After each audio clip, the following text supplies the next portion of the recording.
દુનિયામાં કોઈ પણ ક્ષેત્રમાં જાઓ, કોઈ પણ તીર્થમાં જાઓ, તમને કૃષ્ણનો શૃંગાર સુંદર જ મળશે. કનૈયો સરસ જ લાગે. એને તમે ગમે તેવું પહેરાવો, કેટલા કરોડોના વાઘા પહેરાવો તોય કનૈયો સરસ લાગે.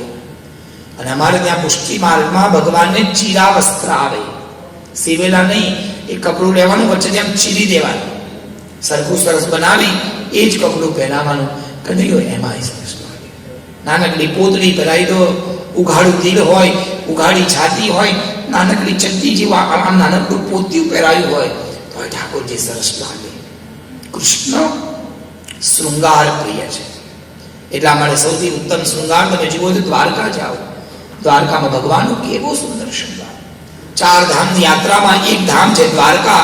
સજ્જનો યાદ રાખજો, 4 ધામ કયા કયા? ઘણા તો એવું છે 4 ધામ એટલે બદ્રી, કેદાર, ગંગોત્રી અને યમનોત્રી. આ 4 થઈને એક ધામ. એક ઉત્તરમાં, એક પૂર્વમાં, એક પશ્ચિમમાં અને દક્ષિણમાં. આમ 4 ધામ છે. ઉપર જાઓ તો ઉપર બદ્રી, કેદાર, ગંગોત્રી, યમનોત્રી, આ 4 એક ધામ. નીચે જાઓ તો શ્રીરંગમ કરીને એક ધામ આવે. અને એક ધામ છે પશ્ચિમમાં આપણા ગુજરાતમાં દ્વારકા, અને એક છે જગન્નાથપુરી. આ 4 જગ્યાએ ભગવાને અલગ અલગ કામ કર્યું છે. ઉપર બદ્રી કેદારમાં ભગવાન તપ કરવા માટે ગયા. કથા કાલે કહીશ, બોલો જય શ્રી કૃષ્ણ. ઉપર ભગવાનના તપનું મહત્વ. નીચે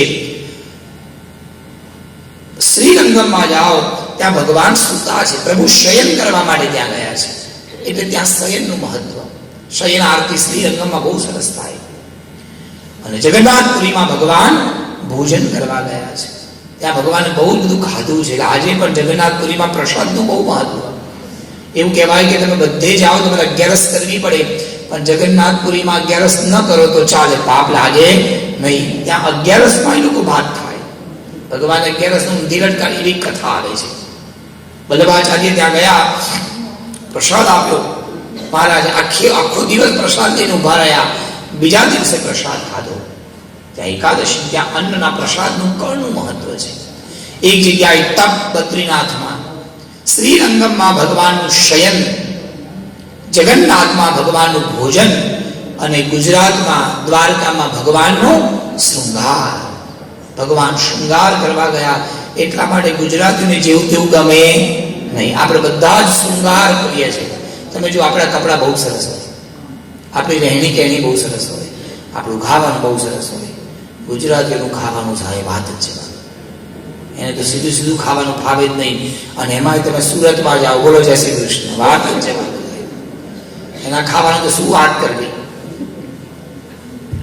બધું અલગ અલગ જગ્યાએ જાઓ ને તો અમારે એવું કહેવત છે કે અમદાવાદીનો ખર્ચો પાણામાં. લગભગ અમદાવાદીઓ ઘર બનાવવામાં જ બધા ખર્ચા કરે. એ ઘરમાં રાસ ચૂલાવે, ઘર બનાવે, એકમાંથી બીજું ઘર લે, બીજામાંથી ત્રીજું લે. કાઠિયાવાડમાં બધું આણામાં. કાઠિયાવાડમાં આણા બહુ કરવા પડે, એને વ્યવહાર બહુ આવે. અને સુરતીઓનું બધું ખાવાનું ભાણામાં. બોલો જય શ્રી કૃષ્ણ. એ ખાવામાં જ ખર્ચો કરે.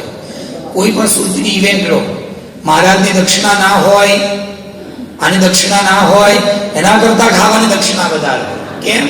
ભોજન જ પ્રિય. આપણું ભોજન એ આપણું આભૂષણ છે, આપણા અલંકાર.